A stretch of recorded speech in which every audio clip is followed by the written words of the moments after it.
کو آواز دیتا ہوں کہ وہ آئیں اور اپنی تقریر پیش کریں۔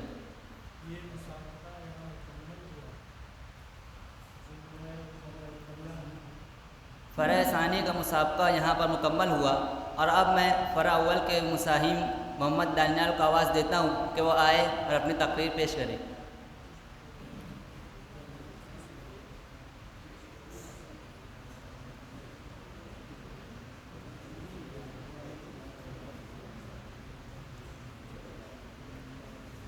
السلام علیکم ورحمۃ اللہ وبرکاتہ۔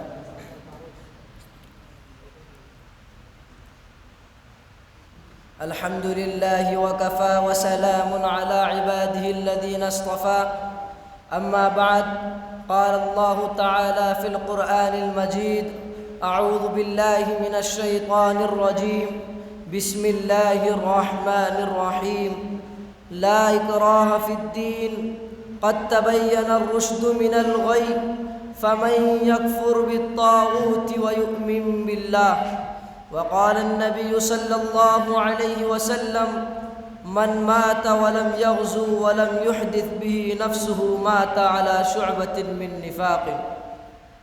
صدر محترم، اسٹیج پر رونق افروز اساتذہ کرام، مہمانان عظام اور میری تعلیمی زندگی کے ہمسفر ساتھیوں، آج میں آپ حضرات کے سامنے جس موضوع پر لب کشائی کروں گا وہ صرف ایک کتاب کا لفظ نہیں بلکہ ایک زندہ جذبہ ہے جو ہر مومن کے دل میں دھڑکتی ہوئی آگ اور جلتی ہوئی روشنی ہے۔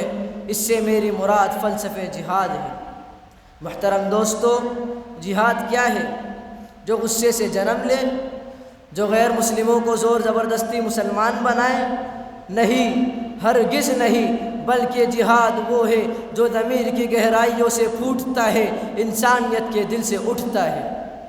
جہاد وہ نعرہ ہے جو مظلوم کے دل میں زندگی کی آگ بھڑکا دیتا ہے، وہ صدائے حق ہے جو ظالم کی راتوں سے نیند چھین لیتا ہے۔ جہاد وہ آگ ہے جو ظلم کو جلا دے مگر انسانیت کو جلنے نہ دے، وہ ہوا ہے جو ناانصافی کے بادل اڑا دے مگر محبت کے چراغ بجھنے نہ دے، وہ بجلی ہے جو اندھیروں کو چیر دے مگر دلوں میں خوف نہ اتارے، جو حوصلہ بھر دے، روشنی بھر دے، حرارت بھر دے۔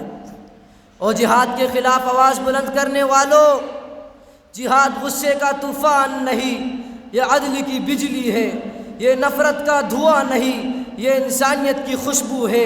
جہاد تباہی نہیں، تعمیر ہے، اندھی قوت نہیں، روشن ضمیر ہے۔ جہاد وہ عزم ہے جو کسی طاقت، کسی دباؤ یا کسی دھمکی کے سامنے نہیں جھکتا۔ یہ وہ راستہ ہے جہاں ہاتھ سے پہلے دل لڑتا ہے، قدم سے پہلے نیت اٹھتی ہے اور زبان سے پہلے ضمیر گونجتا ہے۔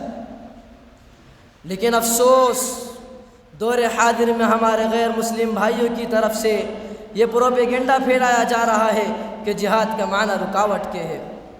اس کا مقصد غیر مسلموں کو زور زبردستی مسلمان بنانا ہے۔ میں ان پروپیگنڈا پھیلانے والوں سے صاف طور پر کہتا ہوں، کان کھول کر سن لو، تم نے قرآن نہیں پڑھا اسی لیے تم یہ اعتراض کرتے ہو۔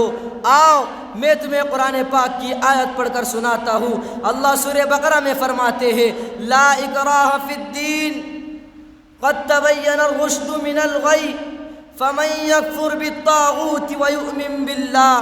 اللہ نے قرآن میں صاف اعلان کر دیا کہ دین کے معاملے میں کوئی جبر نہیں۔